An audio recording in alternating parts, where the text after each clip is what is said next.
സ്വാഗതം. നമ്മളിന്ന് നോക്കാൻ പോകുന്നത് എന്താ പറയുക, കമ്പ്യൂട്ടറിൻ്റെ ചരിത്രവും ഘടനയും എന്ന വിഷയമാണ്. കുറച്ച് രേഖകൾ നമ്മുടെ കയ്യിലുണ്ട്. അപ്പോൾ ഇത് വെച്ചിട്ട് കമ്പ്യൂട്ടർ ലോകത്തിലെ പ്രധാനപ്പെട്ട ചില കാര്യങ്ങൾ, അതിൻ്റെ ഒരു അടിസ്ഥാന ഘടന, ഇതൊക്കെ നമുക്കൊന്ന് മനസ്സിലാക്കാം. ശരിയാണ്. പഴയ വലിയ മെഷീനുകളിൽ നിന്ന് ഇന്നത്തെ ഈ ഒരു അവസ്ഥയിലേക്കുള്ള യാത്ര, നമുക്കിതിലേക്ക് കിടക്കാം. തീർച്ചയായും. ഈ രേഖകൾ നോക്കുമ്പോൾ ഒരു കാര്യം വ്യക്തമാണ്. കമ്പ്യൂട്ടർ എന്നത് ഒരാളുടെ മാത്രം കണ്ടുപിടുത്തമല്ല. അല്ല, തീർച്ചയായും. പല കാലത്ത് പല ആളുകൾ, അവരുടെ സംഭാവനകൾ, അങ്ങനെയാണത് വളർന്നത്. ഒരു കണക്കുകൂട്ടൽ ഉപകരണം എന്നതിൽ നിന്ന് ഇന്ന് കാണുന്ന ഒരു സർവ്വവ്യാപിയായ ഒന്നായിട്ട് മാറിയ ആ ഘട്ടങ്ങൾ നമുക്ക് നോക്കാം. അപ്പൊ ചരിത്രം തന്നെ തുടങ്ങാം. 1944 ENEAC, electronic numerical integrator and calculator, ഓർമ്മയുണ്ടാവുമല്ലോ? ENAC ഭയങ്കര വലിപ്പമുള്ള ഒന്നായിരുന്നു, വാക്യൂം ട്യൂബുകൾ വെച്ചിട്ട്. അതെ, പൊതു ആവശ്യത്തിനുള്ള ആദ്യത്തെ ഇലക്ട്രോണിക് കമ്പ്യൂട്ടർ. പക്ഷേ ഒരു വലിയ മാറ്റം വരുന്നത് 1949 EDS-AC electronic delay storage automatic calculator. ശരിയാണ്.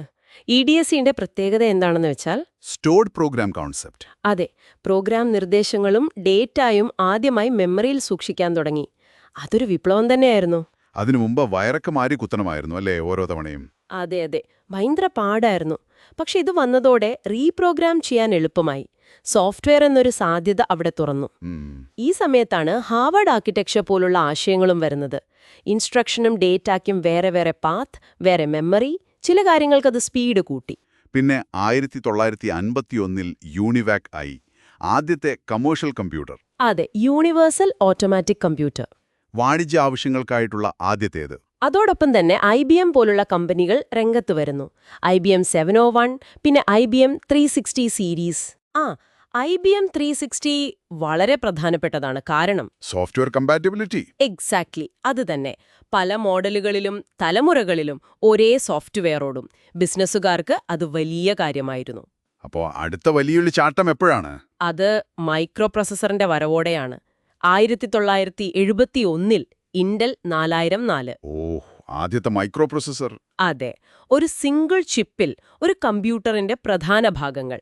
അത് ശരിക്കും എന്താ പറയുക, പേഴ്സണൽ കമ്പ്യൂട്ടർ എന്ന ആശയത്തിലേക്ക് വാതിൽ തുറന്നു. ശരിയാണ്, അതോടെ കാര്യങ്ങൾ മാറി. 1977 ആപ്പിൾ PC വന്നു. അതേ വർഷം തന്നെ ഇന്റൽ 8086 മൈക്രോ പ്രോസസറും വന്നു, കുറച്ചുകൂടി ശക്തമായത്. അതോടെ മൈക്രോ കമ്പ്യൂട്ടറുകളുടെ ഒരു യുഗം തുടങ്ങിയെന്ന് പറയാം. സാധാരണക്കാർക്കും സ്ഥാപനങ്ങൾക്കും താങ്ങാനാവുന്ന കമ്പ്യൂട്ടറുകൾ. അതേസമയം തന്നെ മറ്റേ അറ്റത്ത് സൂപ്പർ കമ്പ്യൂട്ടേഴ്സും വളരുന്നുണ്ടായിരുന്നു. ശാസ്ത്രീയമായ ആവശ്യങ്ങൾക്ക്, വലിയ കണക്കുകൂട്ടലുകൾക്ക്. CDC 660, Cray 1. അതെ, ലക്ഷക്കണക്കിന് കണക്കുകൂട്ടലുകൾ ഒരു സെക്കൻഡിൽ ചെയ്യാൻ പറ്റുന്നവ. ഇതിലൊക്കെ ഷെയർഡ് മെമ്മറി, ഡിസ്ട്രിബ്യൂട്ടഡ് മെമ്മറി, അങ്ങനെയുള്ള ആർക്കിടെക്ചറൊക്കെ ഉപയോഗിച്ചിരുന്നു. പിന്നെ നെറ്റ്വർക്ക് കമ്പ്യൂട്ടിംഗ്, ഗ്രിഡ് കമ്പ്യൂട്ടിംഗ് ഒക്കെ വന്നു. തീർച്ചയായും. LAN, WAN, പിന്നെ ഇന്റർനെറ്റ്, ഇതെല്ലാം കൂടിയായപ്പോൾ കമ്പ്യൂട്ടിംഗ് പവർ പലയിടത്തായി വിതരണം ചെയ്യാൻ പറ്റി. നിങ്ങളുടെ ഒരു സോഴ്സിൽ പറയുന്ന പോലെ ഗ്രിഡുകൾ ഭൂമിശാസ്ത്രപരമായി വിതരണം ചെയ്യപ്പെട്ട കമ്പ്യൂട്ടേഷൻ പ്ലാറ്റ്ഫോമുകളാണ്. ഈ കാണുന്ന വളർച്ചയുടെ എല്ലാം പിന്നിലെ പ്രധാന ഘടകം സെമി കണ്ടക്ടർ ചിപ്പുകൾ തന്നെയല്ലേ? അതെ, സംശയമില്ല. അടിസ്ഥാനം ട്രാൻസിസ്റ്റേഴ്സ് ആണ്.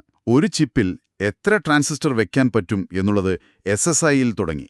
SSI, MSI, LSI, VLSI, ഇപ്പോൾ ULSI വരെ എത്തി.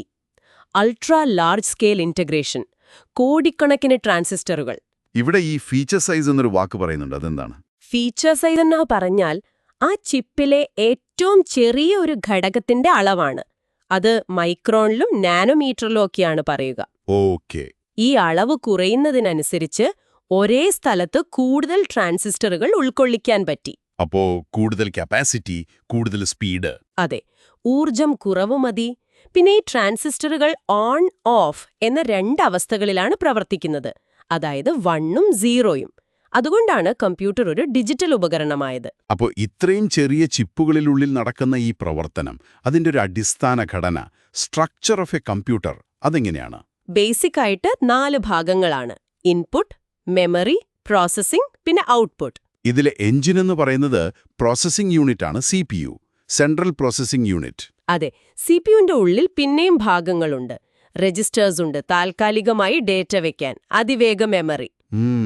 പിന്നെ ALU, അരിത്മാറ്റിക് ലോജിക് യൂണിറ്റ്, കണക്കുകൂട്ടലുകൾക്കും ലോജിക് ഓപ്പറേഷനുകൾക്കും. പിന്നെ എല്ലാത്തിനെയും നിയന്ത്രിക്കാൻ കൺട്രോൾ യൂണിറ്റ് CU അതാണ് നിർദ്ദേശങ്ങൾക്കനുസരിച്ച് എല്ലാ ഭാഗങ്ങളെയും പ്രവർത്തിപ്പിക്കുന്നത്. ഒരു ഇൻസ്ട്രക്ഷൻ, ഒരു നിർദ്ദേശം, അതെങ്ങനെയാണ് CPU പ്രവർത്തിപ്പിക്കുന്നത്?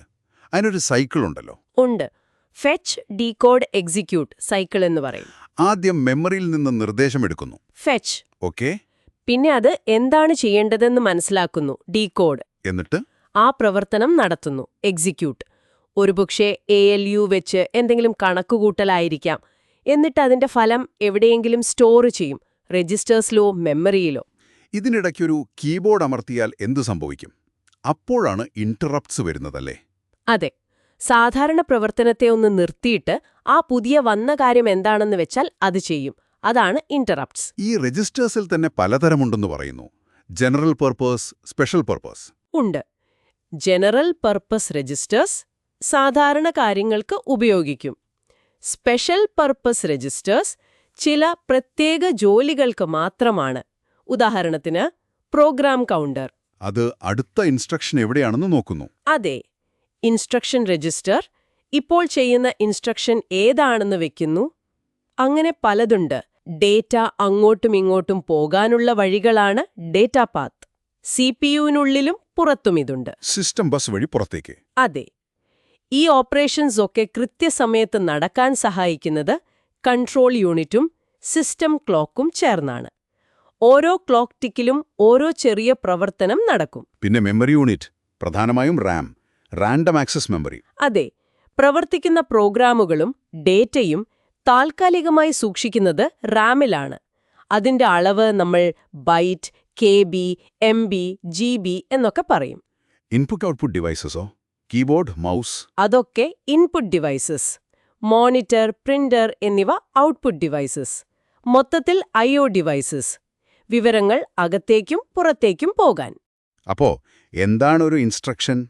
ഇൻസ്ട്രക്ഷൻ എന്ന് പറഞ്ഞാല് CPUവിനോട് ഒരു പ്രത്യേക കാര്യം ചെയ്യാൻ പറയുന്ന ഒരു കമാൻഡാണ്. നമ്മൾ C, പൈത്തൺ ഒക്കെ ഉപയോഗിച്ചെഴുതുന്നത് ഹൈ ലെവൽ ഭാഷകളാണ്. അതെ.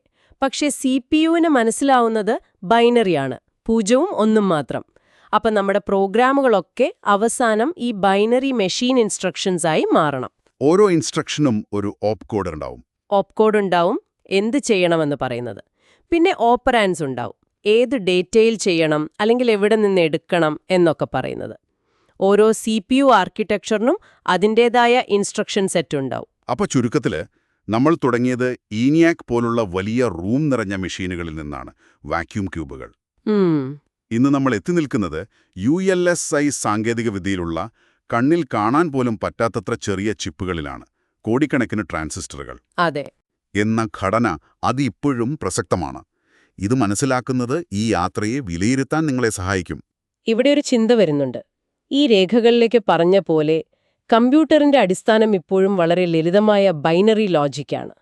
ഈ പറയുന്ന രജിസ്റ്റേഴ്സ്, ALU, CU ഒക്കെയാണ് അതിന്റെ ഘടകങ്ങൾ. ശരിയാണ്. നമ്മൾ ഈ ഫീച്ചർ സൈസ് കുറച്ച് ഒരു ചിപ്പിൽ കൂടുതൽ കാര്യങ്ങൾ ഉൾക്കൊള്ളിക്കുമ്പോൾ ഈ അടിസ്ഥാന തത്വങ്ങൾക്ക് എന്തെങ്കിലും പരിമിതികൾ വരുമോ? അതോ ഇത് പുതിയ സാധ്യതകളാണോ തുറക്കുന്നത്? ഒരു നല്ല ചോദ്യമാണ്. ഈ ഘടനാപരമായ അറിവ് വെച്ച് നോക്കുമ്പോൾ കമ്പ്യൂട്ടർ ടെക്നോളജിയിൽ അടുത്തൊരു വലിയ മാറ്റം ഈ അടിസ്ഥാന ഘടനയെ എങ്ങനെയായിരിക്കും ബാധിക്കുക? നിങ്ങളൊന്ന് ചിന്തിച്ചു നോക്കൂ.